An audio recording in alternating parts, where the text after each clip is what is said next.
បាទជំរាបសួរពុកម៉ែបងប្អូនចឹងថ្ងៃនេះយើងបានមកញ៉ាំស្ងោរពោះគោញ៉ាំទាំងអស់គ្នាអញ្ចឹងណាបងប្អូនណានេះបងប្អូនឥឡូវយើងចាប់ផ្ដើមលាងពោះគោដែលយើងបានទិញពី3គីឡូនឹងមកអញ្ចឹងណាដាក់ចានដែកមួយមកយើងលាងឲ្យស្អាតបន្ទាប់មកយើងដាំទឹកឲ្យពុះណាបងប្អូនណាទឹកនឹងយើងដាក់ដៃខ្លះបងប្អូនណាមានដូចជាស្លឹកក្រូចសើចស្លឹកគ្រៃហើយនឹងខ្ទឹមសយើង3ឲ្យវានេះមកយើងដំដាក់ចូលក្នុងនឹងទៅបន្ទាប់មកយើងចាប់គេហៅចាប់ពោះគោយើងលាងទឹកស្អាតហ្នឹងយើងដាក់ចូលក្នុងទឹកក្តៅហ្នឹងមកបងប្អូនណាហេតុអីបានយើងដាក់នេះចូលបងប្អូនណាហេតុអីបានយើងដាក់ស្លឹកក្រូចសើចអីចូលស្លឹកគ្រៃគឺដាក់ដើម្បីកាត់ឆ្អាបហើយវាមានរសជាតិឈ្ងុយឆ្ងាញ់ទាំងក្លិនឈ្ងុយតែម្ដងបងប្អូនណានឹងហើយបងប្អូនឥឡូវយើងកំពុងតែចាប់ហើយបងមានស្អីខ្លះទេបងប្អូនមិនសូវស្គាល់ដែរទេបងប្អូនណាមានពោះធំពោះតូចពោះ30អីណាអញ្ចឹងណាបងប្អូនណានេះយើងមានថ្លើមមួយចំណិតដែរអញ្ចឹងណាបងប្អូនណាឥ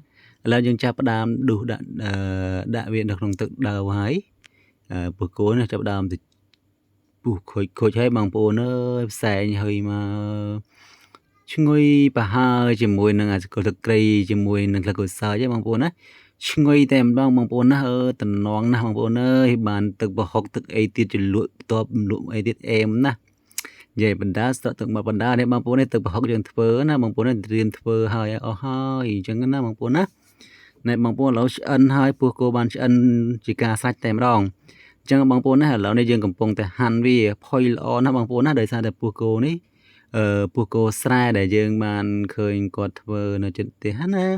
អញ្ចឹងហើយយើងដឹងថាគោខ្ចីអញ្ចឹងហើយក៏យើងទិញយកមកស្ងោរហូបអីអញ្ចឹងមកអញ្ចឹងណាបងប្អូនណាហើយគឺវានេះផុយល្អតែម្ដងអញ្ចឹងណាសាច់គោខ្ចីចឹងឯងបងប្អូនគោបើគោចាស់វិញខំហាន់ចេះមកគឺហើយទៅពេលហូបមិនងាយឆ្ងាញ់ទេបងប្អូនអើយជាប់ជើងថ្មីផងអីផងស្វិតផងបងប្អូនណាមិនងាយទេនេះហាន់មកផុយកគុកបងប្អូនណាដាក់តាមទៅទុះឆ្អិនតែម្ដងគឺលឿនណាហើយដូចខំមកជាតិណាបងប្អូនអើយគោស្រុកស្រែសុទ្ធសាធតែម្ដងបងប្អូនណានេះបងប្អូននេះថ្លើមអញ្ចឹងណាបងប្អូនណាព្រោះយើងដឹងអញ្ចឹងណាមិនងាយទេអ្នកខ្លះទៅមកពីផ្សារមកមិនដឹងពោះគោមកពីណាពីណីទេបងប្អូនអើយហើយហូបទៅមិនសូវមានរសជាតិឈ្ងុយឆ្ងាញ់ទេអានេះគេហៅថាគោនៅភូមិនៅតាមស្រុកតាមស្រែចម្ការរបស់យើងណាយើងបានឃើញផ្ទាល់អញ្ចឹងតំណងណាបងប្អូនណាហាន់មកផុយលុះបងប្អូនណាជ្រលក់មកបងប្អូនណាជ្រលក់ឲ្យហាចូលមាត់មកប្លុកឆ្ងាញ់ណាស់បងប្អូនអើយជាតិ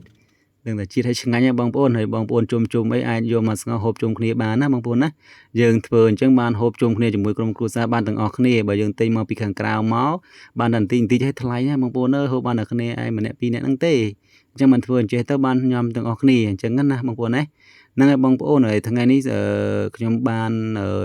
ស្ងោរពោះគោពិសាឲ្យញ៉ាំទាំងអស់គ្នាអញ្ចឹងណាអញ្ចឹងសូមបងប្អូនជួយ like ជួយ share ផងដើម្បីទទួលបានវីដេអូថ្មីៗនៅពេលក្រោយទៀតបងប្អូនអរគុណច្រើន